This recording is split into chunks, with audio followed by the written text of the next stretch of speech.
Revenue శాఖకి సంబంధించి తెలంగాణ ప్రభుత్వం కీలక నిర్ణయం తీసుకుంది. రాష్ట్రంలో వీఆర్ఓ వ్యవస్థను పునరుద్ధరించాలని కాంగ్రెస్ ప్రభుత్వం భావిస్తోంది. ప్రతి రెవెన్యూ గ్రామానికి ఒక వీఆర్ఓ అధికారిని నియమించడానికి ప్రభుత్వం చర్యలు చేపట్టింది. దాంతో పాత ఉద్యోగులను మళ్లీ విధుల్లోకి తీసుకునే దిశగా అడుగులు వేస్తున్నారు. ఈ నెల 28 వరకు వీఆర్ఓలు, వీఆర్ఏలు పునరుద్ధరణకు గడువు విధిస్తూ Telangana land administration chief commissioner Naveen Mittal ఉత్తర్వులు జారీ చేశారు. తెలంగాణ ప్రభుత్వం ఇటీవల జరిగిన అసెంబ్లీ సమావేశాలలో ధరణిని రద్దు చేస్తూ భూభారతి చట్టం తీసుకొచ్చారు. ఈ చట్టంలో భాగంగా వీఆర్ఓ, వీఆర్ఏ వ్యవస్థను తీసుకురావాలని ప్రభుత్వం నిర్ణయం తీసుకుంది. గత బీఆర్ఎస్ ప్రభుత్వం రెవెన్యూ శాఖలో సంస్కరణల పేరిట వీఆర్ఏ, వీఆర్ఓ లాంటి కీలక వ్యవస్థను రద్దు చేసింది. వాటి స్థానంలో ధరణి పోర్టల్ తీసుకొచ్చి భూములకు సంబంధించిన అనుమతులు మంజూరు చేసి రిజిస్ట్రేషన్లు కొనసాగించారు. ఆ సమయంలో వీఆర్ఓలు, వీఆర్ఏలను ఇతర శాఖలకే కేటాయించారు. ఆ సమాచారాన్ని సేకరించి అర్హత ఉన్న ఉద్యోగులను తిరిగి వీఆర్ఏ, వీఆర్ఓలుగా విధుల్లోకి తీసుకోవాలని సీఎం రేవంత్ రెడ్డి ప్రభుత్వం చర్యలు చేపట్టింది. డిసెంబర్ 28 నెలలోగా అందుకు సంబంధించిన సమాచారాలన్నీ కూడా సేకరించి పెట్టాలని Telangana land administration chief commissioner Naveen Mittal సోమవారం నాడు ఉత్తర్వులు జారీ చేశారు. తెలంగాణలో మొత్తం 10,911 వరకు రెవెన్యూ గ్రామాలు ఉన్నాయి.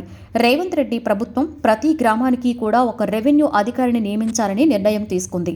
గతంలో ఉన్న వీఆర్ఏ, వీఆర్ఓలను ఇతర శాఖల్లోకి బదిలీ చేశారు. వారిని తిరిగి రెవెన్యూ శాఖలోకి తీసుకువచ్చేందుకు కసరత్తు మొదలైంది. వారికి తిరిగి వీఆర్ఏ, వీఆర్ఓలుగా పోస్టింగ్ ఇచ్చే అవకాశం ఉంది. లేకపోతే రెవెన్యూ శాఖలో కాంగ్రెస్ ప్రభుత్వం వేరే ఏదైనా కొత్త పేరుతో వారికి తిరిగి రెవెన్యూ అధికారులుగా పోస్టింగ్ ఇవ్వనున్నారు. ఈ మేరకు భూపరిపాలన ప్రధాన కమిషనర్ నవీన్ మిట్టల్ కలెక్టర్లకు ఉత్తర్వులు జారీ చేశారు. డిగ్రీ అర్హత ఉన్న మాజీ వీఆర్ఏ, వీఆర్ఓలను రెవెన్యూ శాఖలో గతంలో నిర్వహించిన విధులు అప్పగించనున్నారు. వీఆర్ఏ, వీఆర్ఓలను తిరిగి అదే పోస్టులోకి తీసుకోవడంతో పాటు రెవెన్యూ శాఖలో ఖాళీగా ఉన్న పోస్టుల భర్తీకి తెలంగాణ ప్రభుత్వం త్వరలోనే నోటిఫికేషన్ జారీ చేయనుంది.